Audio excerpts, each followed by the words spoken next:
Nail and beauty school was just the beginning, right? What on earth do you do now? Welcome to the Salon Success podcast with Monaco Nail Academy. Our topics range beyond nails and into all things salon related, business, marketing, and social media, and at the very least hit you with real, honest stories about our experiences. This isn't school, this is real life, real business, and really freaking hard work. The Salon Success podcast is recorded live on Mondays at 5 p.m. New Zealand time via facebook.com/Monaco Nail Academy and available on Spotify and Google playlists. Before we get started, wherever you are, thumbs up, tag a friend in the comments, or hit that share button and support small business. Hey guys, Penny here from Monaco Nail Academy, and today for the Salon Success podcast, I'm joined by Jessie. Hello. So to kick things off, we usually like to as a nail tech. So, Jessie, let's jump straight into it. What has been the hardest thing about running your salon this week? A nail tech wanted me to do some acrylics on her. Oh yeah, that sucks. Straight up, that sucks. And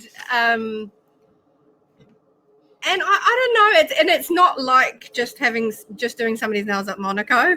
It was like the lady in town who has stopped doing acrylics. And the other lady in town who does gel polishes messaged me and said, "Oh, I'll send you any ladies that want acrylics." And I'm like, because acrylics are just harder to master, and so they make me nervous. And she was just like, I need this full set, so I'll just come to you and get my nails done. And I was like, great, so you can have them on for 2 to 3 weeks and look at everything that I've done badly on them, or everything that you did well that she can't do.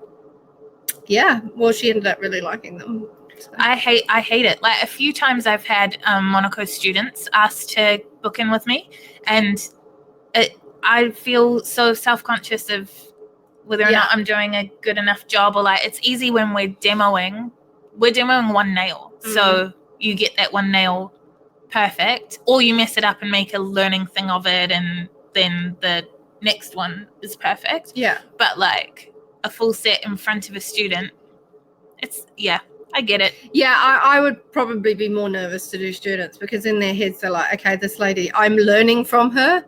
Yeah. While she's doing my nails, I'm learning from her, because I almost booked in with you when I was a student. I was just like, I'm going to book in with I Penny would to actually get it love for more students to do it, because once you get outside of your comfort zone, it becomes like you get desensitized to it. It becomes easier. Yeah. And I think as well, students should book in for nail appointments, not necessarily with me, with any of the educators or with any nail tech, because like if they booked in, say for example, they just booked in with Mariah, well then they're getting a couple of hours while she does the full set to grill her and ask her any question they want, and then they leave with nails. Yeah. It's better than one-on-one training. Yeah, it's better. I'll cheaper, do it. and you get a mani. Yeah.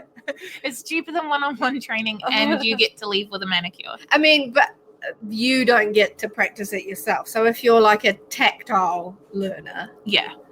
But I mean, you could spend that whole hour just grilling them on like business questions or anything. Lots of stuff, yeah. Yeah. More people should do it. Everybody, book in with us. Yeah. I've been trying to think of the hardest thing about running my business that whole time that you were talking. Well, listening, of course, multitasking. Oh, totally. Yeah, I believe you. I don't know. You've had a good few weeks. Well, have I? I don't know. I've had a hard few weeks. But has it been just like hard labor work, or no? Okay, so here's the thing. Is normally I try and answer this question as quite salon based, like from the perspective of being a nail tech doing my clients, and from that perspective, it's been fine. But if I answer it from the perspective of just business in general, routine has kicked my ass this last couple of weeks. But I'm so routine focused, and I share her calendar. She's routine focused. It's intense. But do you know what? I had business coaching this week, and we actually talked about it, because I was saying that like my partner didn't understand it and like didn't follow along and kind of just thought that the whole routine thing was stupid. And Nicole, my business coach, who's amazing, she was kind of like reasoning with it and being like, yeah, but it is what works, so just go for it. Anyways, routine kicked my ass because we moved locations a couple of weeks ago. You can see in the background where we're actually getting a pedicure station put back there that's not there yet. But if you are watching on our Facebook Live or on YouTube, you can see our gold feature wall behind us. But so we moved locations, and I grossly underestimated how much effort would be required to move locations when you're also painting walls and doing all sorts of things. And isn't it weird because like you've moved before? Yeah. I've moved house before, and every time I move house, I'm like, holy moly, this is so stressful. Yeah. Super, just grossly underestimated. So then I was behind on my daily to-do list, like just my emails and stuff. Hi Teresa, who's listening and loves our gold wall and perfectly scented mirror that she put up. Well done, Teresa. I had no I was part in just it. thinking how amazingly scented that mirror is. Yeah, it's all her. My daily list, which is just like usually about an hour each day of just keeping on top of emails and stuff like that, totally out the window. Yeah. And that meant that I got behind on, like, not behind on bills like the debt collector is going to come calling, but just I'm used to not having to think about whether or not something's due because I do it every day. So I know it's unconscious. It's in your thing, so you know you're going to do it. Hey, Sandy. Yeah. And if you're not doing it, you're actually not conscious that you haven't done it because usually you're so unconscious doing it, if that makes sense. It makes sense to me, but I don't know if it makes sense. Here's the thing. So yesterday, I spent a couple of hours yesterday afternoon just rejigging my basically a plan for a morning and an evening routine. And I know that most of you have just gone, what the heck? Hi, Natasha, thanks. So I'm very, very over the top about my morning and my evening routine, but here's why. So I literally have it written out and I have it timed. Like, not timed, but like at this time I want to be doing this. The first 45 minutes and the last 45 minutes of my day. And part of it started because Steve Jobs and Mark Zuckerberg and a bunch of people like that do similar things to reduce the number of decisions that they have to make in any given day, because there is a real thing called decision fatigue that, like, Google it, where you are only capable of making a number of decisions each day, and at some point you run out and then the kids go, what's for dinner? And you're like, I don't know. I was just about to say, it's like it usually hits me at like 3:00 and the kids come home and they know that they have to do a certain number of things and then they can eat food. And they know it has to be a healthy choice. But then they come to me and say, is a yogurt a healthy choice? And I'm just like, and you can't deal with it, right? Yeah. So that's decision fatigue. And so I read a whole heap about decision fatigue, and I made a morning to-do list that I could follow every morning. So that I didn't try this. It's genius. I'll send you a picture of mine. So I did this. I've been doing this for like maybe 2 or 3 years, right? The list in general. So the idea is that even if the list says, do the dishes, brush your teeth, put on socks, whatever, the fact that there's a list and you can follow it in order means that you don't have to think all morning. And then also it becomes autopilot because you do it in the same order every day. And so if I achieve that 45-minute-ish morning list, I feel like I have achieved something in the morning, and having achieved something, it motivates you to achieve another thing. Like, I'm already motivated for the day because I did a thing, I ticked a box. And then at the other end of the day, the last 45 minutes of my day are also planned out the exact same way, because it sets me up for a better sleep routine, and the better sleep I have, the better chance I have of smashing out the next day.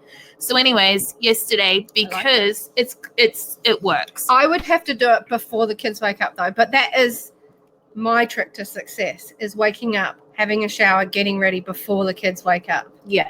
So I think I'm going to do this, but make it at like 6:30. Yeah.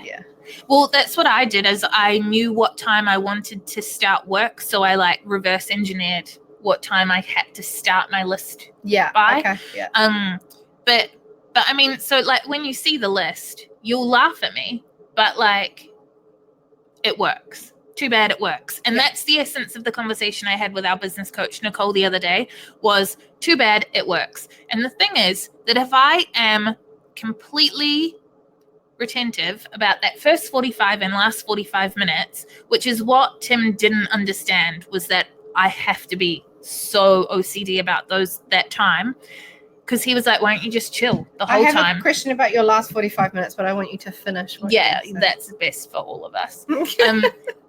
The thing is that if I get that first 45 and last 45 nailed, in between, I'm very relaxed, because I know that either the bookends were sorted. Yeah. And so I don't feel like my brain doesn't feel messy. My brain feels sorted and orderly. So in between, I just can get stuff done more relaxed. I like that bookend metaphor. Yes. Because it literally does tidy the books. So what was your question about my last 45? What's in your last 45-minute routine? Please entertain the masses while I get my phone.